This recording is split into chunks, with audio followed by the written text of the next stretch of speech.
We have got to take and have something else that can benefit us other than pharmaceuticals, because pharmaceuticals are not fixing these problems. They're only covering them up and creating additional problems. We have something that is relieving the suffering of the chronically ill.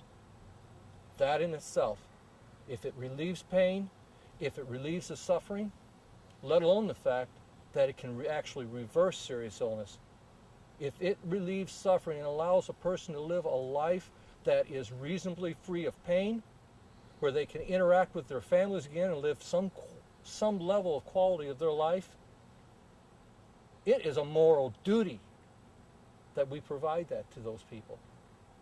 We have to. That's what put me on the road doing this.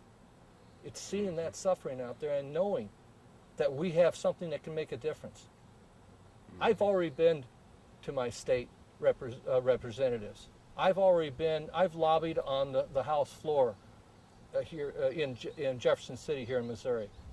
I've talked to people. I have talked to our representatives, and the thing I found is we've got some of them who are listening. We have 12 sponsors for our medical cannabis bill in this state. I believe in this bill. I assisted, I made suggestions with this current bill for this state and in North Carolina's bill. I'm doing this for a reason, not because it profits me directly, but actually it does. It will allow me to have a normal life, but more importantly, it will allow my children to have a normal life. A freedom from being arrested. I'm a criminal. I am a criminal. The police in this state, in this city, could arrest me, could put me in jail, put me in prison, purely and simply because I found a medicine that works for me. Something that could work for literally millions of people across this country. The only thing that's standing in our way are the politicians in Jeff City, politicians in your state capital, politicians in Washington, D.C., yeah. Well, you have talked to a lot of politicians and your representatives. For the ones that haven't heard you, would you have another direct message to them that you'd like to impart? Yeah, I would. We can't do this anymore.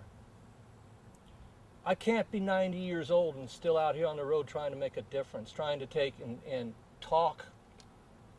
Those of you in Jeff City, those of you in the other capitals in the other states, those of you in Washington, D.C. I don't know how much longer I have on this earth, but I'm tired. This has got to stop. It's got to change.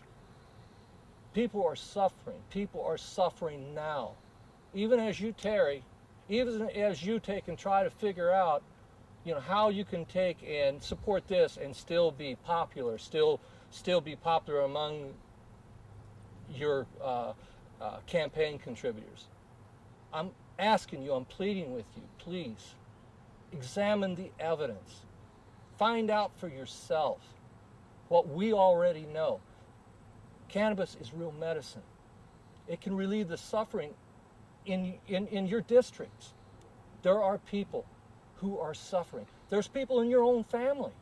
There isn't a family in this country that doesn't have one member who suffers from chronic illness.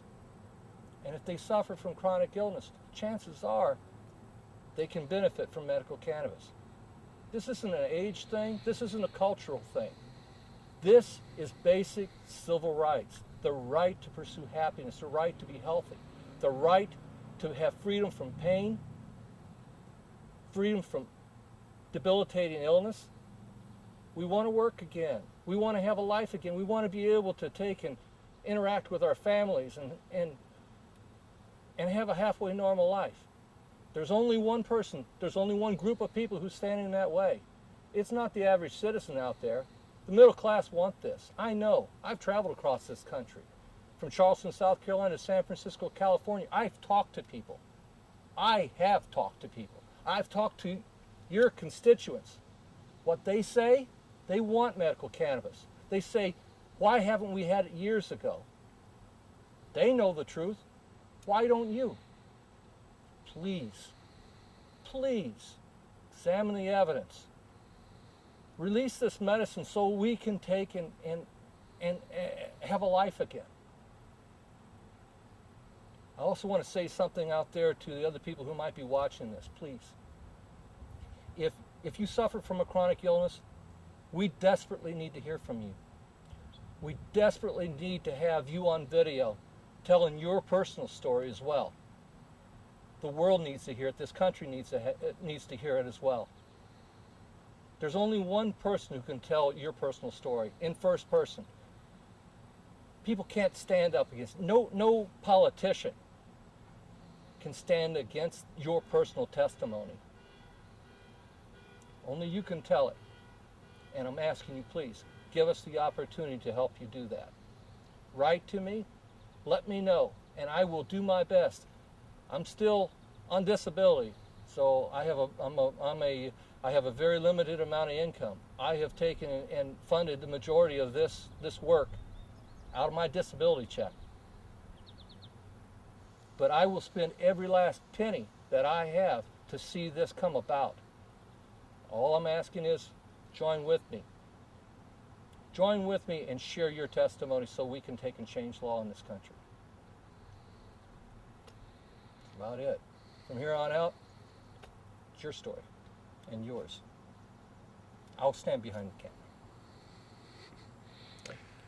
Thank you very much. Thank you, brother. Appreciate you being with me. Thank you.